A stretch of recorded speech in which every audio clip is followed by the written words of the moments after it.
This is the Big O Show.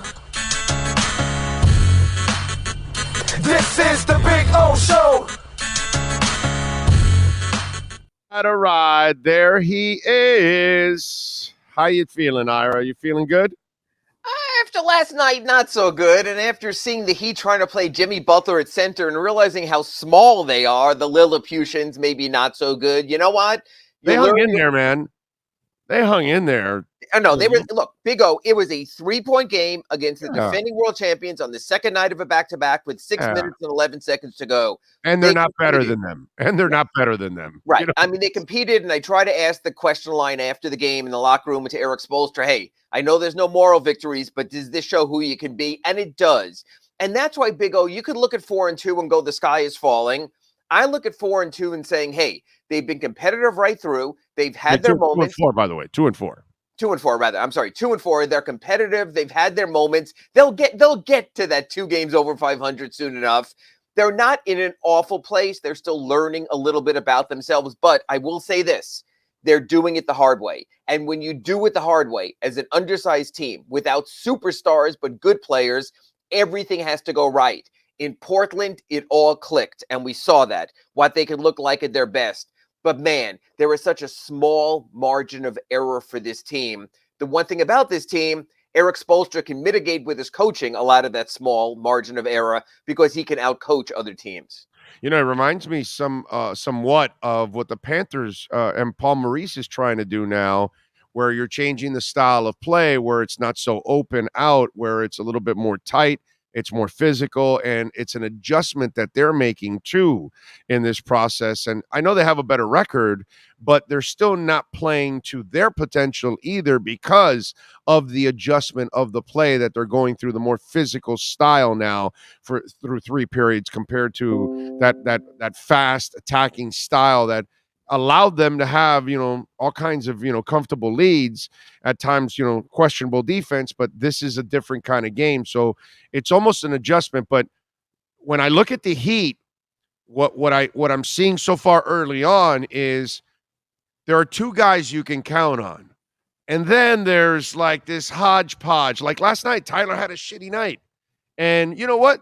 Unfortunately, Tyler, my brother, they can't afford for you to have a shitty night, because they don't have enough consistency everywhere else. You can't ask Lowry to be a consistent scorer. You can't ask Caleb yet to be the guy. Look, Caleb had a nice night the night before, did not have one last night.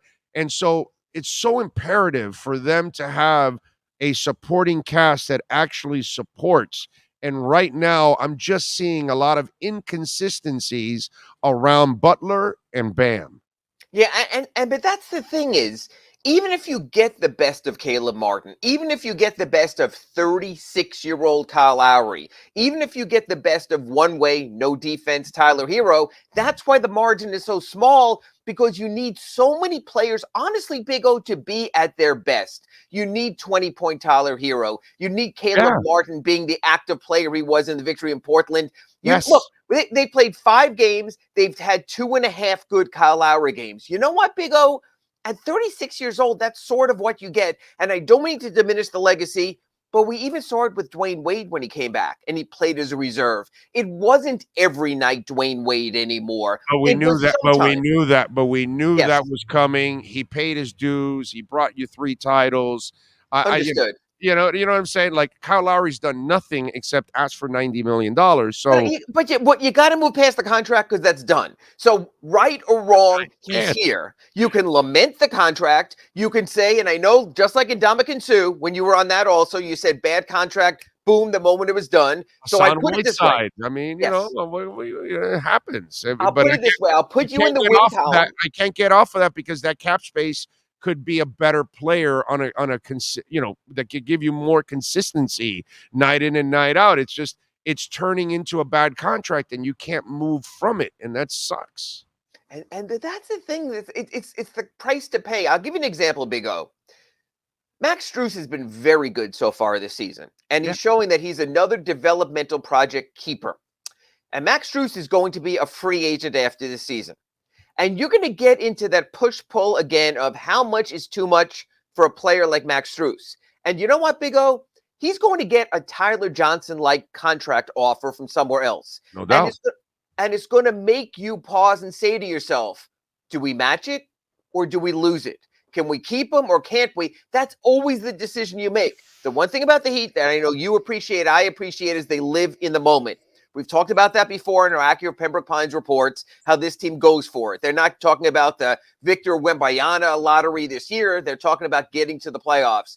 The problem for the Heat is when you live in the moment and you pay in the moment, sometimes you're absolutely right, Big O. It comes back to bite you in the butt. And obviously with the Kyle Lowry thing, they're not getting a $30 million payoff from him. They're getting a nice $12 million payoff from him. And so you have to work around it. But man, Jimmy Butler was great last night. Bam Adebayo was peak efficiency last night. And it just shows you against a team, the quality of the Warriors, how everyone else, the Heroes, the Lowrys, the Struces, have to be on top of their game for this team to compete. How often can you get that? For the Heat, the answer is going to have to be very often this season. There is no plan B. By the way, at the end of the year, if they do have to give Strus a contract, are we talking about luxury tax now?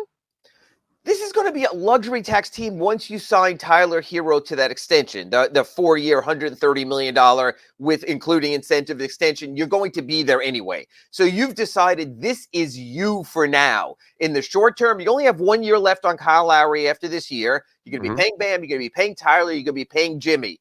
Is that enough? And then you have to get ancillary pieces. Here's the problem. Max Strus right now is being paid like an ancillary piece, so it's fine. When you're paid more, it becomes problematic, Duncan Robinson. And then you wind up getting into that deal where you try to pay an ancillary piece, Duncan Robinson, an elite player salary, and you sort of get trapped there. So I guess the question with me is, as much as I enjoy what Max is doing, as much as he clearly has been an upgrade this year on Duncan Robinson, I have to say to myself, can I honestly picture Max Strus as a starter for an NBA championship team? And if you can't, folks, I think you have to pull back a little also and maybe reduce those expectations and maybe accept the fact you're going to have to move on. You know what's interesting, Big O? I never would have considered this before. Wait a minute. But I'm not moving on if I can move Duncan to then pay. If you can. Sure. Okay, because that's what because, again, when you guys bring up this crazy-ass deal, then all of a sudden now it starts to make sense.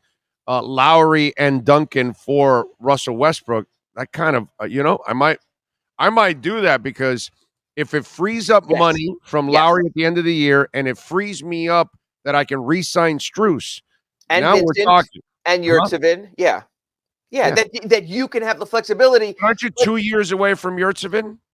Yurtsevin, no, is going to become a free agent this summer. He's in there also. It's Vincent, Yurtsevin, and Strus. It's going to be an interesting summer. And again, it's going to be one of those interesting ancillary Heat summers of ancillary players. None of them is a superstar. This is not a guy who's going to reform your team, but you need these kind of players also. But Big O, here's the other part of it, and it's exactly what the Lakers are going through out there in Los Angeles with LeBron James. Is it fair to waste an older player's season? You've spoken about this with Jimmy Butler. Jimmy Butler at 33 years old, this is his window. This is his time. So if you do trade your leading point guard, if you do trade a possible roster component just for future salary cap space, is that fair to a player like Jimmy Butler? So you do have to weigh that also. Let's face it, Big O. If you trade Robinson and Lowry to the Lakers just for the cap space you're getting by buying out Russell Westbrook, you're punting on this season.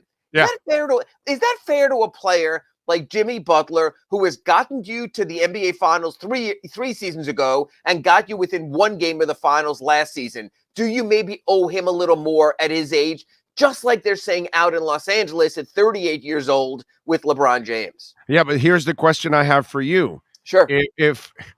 If you're – are you really doing anything this year? So if you're really not competing this year and you're not going to have a shot at a title, you're actually doing Jimmy a favor by saying, well, listen, this allows us to go get a better player for you for next year. And this year, come on, man, you're not better than a bunch of teams right now. Yeah, but Big O, at this point last year, when the Heat, I think, were in 6th or 7th place and Chicago was leading the NBA Eastern Conference, we didn't think that either. And then all of a sudden, I kept coming back in these Acura Pembroke Pines reports, and the Heat win the first round, and they win the second round, and they're ahead in the third round, and they're one shot from the championship.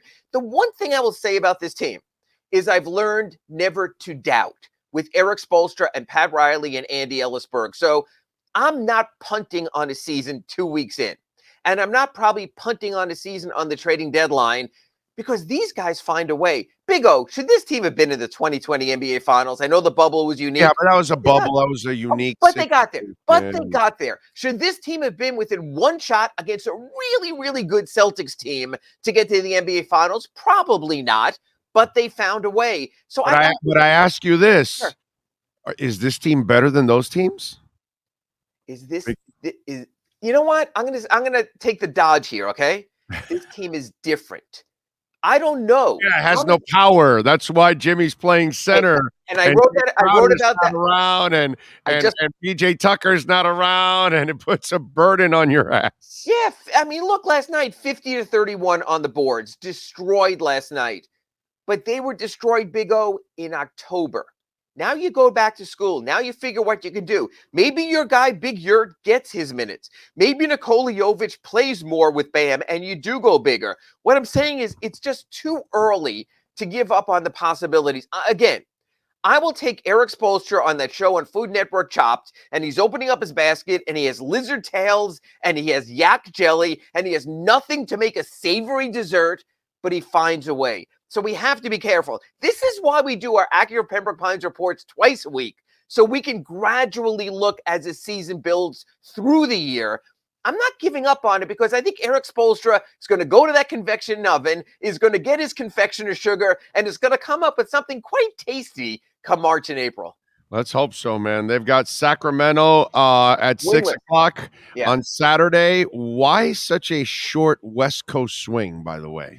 Because, one, there aren't that many West Coast teams, which is why the league wants to go to Vegas and wants to go to Seattle, because the Heat are playing both LA teams the first week of January, so they're getting those together. So the only Western Conference teams after these 3 games they aren't playing on the West Coast are just the 2 LA teams. They're going to play Denver, Salt Lake, and Phoenix on that trip in January also. That's why the league wants better balance. That's why they want to go to Vegas. That's why they want to go to Seattle instead of I don't want to say podunk towns. I mean, but let's face it. You know, you're going to Memphis, you're going to Indianapolis, you're going to smaller markets, you know, then maybe they can do better TV ratings wise. So it's just in and out. Tomorrow's weird time is it's sort of an NBA in Europe night. What they're trying to do is the Heat has another one of these at home against San Antonio also later this calendar year. They like to play the game so at 11 o'clock at night, NBA After Dark in Europe, they can expose their product out there. That's why you will see several of these odd Saturday and Sunday start times. I mean, look, I'm going to cover a Sacramento game here out in California at 3 p.m. on a Saturday, on a college football Saturday. This is all part of the NBA marketing machine, and you and I just have to ride along. No, and you know, one of the things that's pretty cool about the NBA, look, the NFL is sexy to anybody, any day of the week, whatever, any city you're at, whatever, it works. But the NBA is one of the few leagues outside of the NFL. I don't think Major League Baseball or hockey has this, where they can go into towns where there aren't other pro teams or not a lot of pro teams, the Orlandos and the San Antonios of the world or the Sacramentos, and dominate. You know, if I think if hockey and and Major League Baseball are like the only teams in town, it would kind of struggle. It wouldn't have the same kind of pizzazz. The NBA does have a way of having success in places that some of these other leagues outside of the NFL. And in the right places, and even the NFL, Big O, you know this, no one goes to games in Jacksonville. That market does not work. You got to be good. That's why he's playing 2 games a year in London to try to open the internet. That's one team that doesn't care if they give up home games every year with these London games because they know there's not an interest. The NBA in a small market does well for one reason. Because it's a 41 game night, they really become fabric of San Antonio, of Sacramento, of Portland. You can do that. In the NFL, if your team sucks, no matter what Urban Meyer tried to do, I mean, the crowds there in Jacksonville are just awful. It's more, I mean, now tomorrow you'll have Gators and you'll have Bulldogs, Georgia, Florida. The place will be packed. They love good football. They just don't love what the Jaguars are giving them. So that's a little bit of the difference. Yeah, exactly. You have to be great there in order to really attract people from other parts that are not Jacksonville, that they'll come to see like in the mid 90s when they were really good with Brunel and all those guys. They had a buzz, they had it going, but outside of that, it's really tough in an area like that. But in most towns, the Jacksonville thing, I've never understood it. I understand it for the XFL. I understand it when you and I were young, when Right. the USFL was, in its heyday. I understand you put teams there for those kind of leagues. I've just never understood the NFL going to smaller cities. They don't need to do that. They need to be in big markets so they can have the corporate money that the big markets bring. You know what I'm And maybe saying? an exception is Tennessee, Weird. because Vanderbilt is so bad that you could sort of work in a city like that because they don't have great college football. So I think they've made it work to a But degree there also. Nashville's a pretty big town that it's kind of become a destination But town. it's not a college football town. That's the No. difference. Oh yeah, definitely. I mean, Definitely. Tennessee is the best team in the state plays in Knoxville. The second best team plays in Memphis, so they can do it a little bit more. I mean, Right. there are people in Jacksonville that would rather drive to see their Gators or even their Bulldogs Amen. or other teams. Yeah. Yeah, amen. In a heartbeat, no doubt. All right, what are you working on the Sun Sentinel, my friend, so folks can check you out? I wrote about the rebounding, as you referred to, just posted it at sunsentinel.com, 50-31. They've got to be in their top of the game across the boards to get that taken care of. So I posted that today. Did a story. I know we overdo Udonis Haslem, but Big O was really interesting. When he was on the court, ready to go win in Portland and make it an official 20th NBA season, he remembered the dying words of his father, who told him, I want you to do number 20. I want you to become an icon in this city. And Udonis Haslem said he welled up. So you know what? Create that moment early in the season. We don't need that cheering from the fans like we did in 2020 when it took 3 games before the end of the season to get him on the court. So an emotional read. I try to put perspective on Udonis. I know he's not going to play. I get all of that. And then I did a Sunday story about the NBA Tankathon and how Adam Silver even mentioned maybe that they're going to have to go to relegation, which they're not. You're not going to see an NBA team in Sioux Falls. But with Victor Wembanyama this year being sort of a Tim Duncan, a David Robinson, a Shaq and LeBron type talent, you're seeing it more. And Udonis Haslem talked to me about the 2 times the Heat did tank. Your favorite time in 2008 when your buddy Kasip Powell, Stefan Lasme, and the great Blake Ahern were in the lineup at the end of the season. They lost. They got Beasley instead of Derrick Rose. And also in 2015, they had to lose their last game of the season, they thought, in order to keep their lottery pick that became Justice Winslow. They played 4 players, including the great Henry Walker, all 48 minutes. They wound up accidentally winning that game, but they got a break in the standings and kept their lottery pick. So talked about lottery, lust, and losing with Udonis Haslem, how the Heat have been on the sideline. But man, this season, you're going to see some really interesting lineups by other teams at the end of the year, with everyone looking to dine a little bit on some French cuisine at the lottery. Good stuff as always. Follow him on Twitter at Ira Heatbeat. Ira, as always, thank you for the time, my friend. Enjoy the basketball and safe travels. Talk to you Monday after the big win over the winless Kings. I hope. Talk to you Monday on the Acura Pembroke Pines Report. Thank you, Big O. You got it. Thank you, Ira. Appreciate it as always.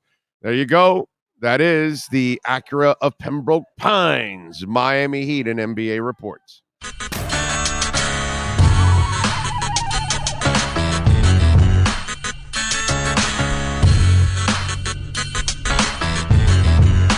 This is the Big O Show. This is the Big O Show.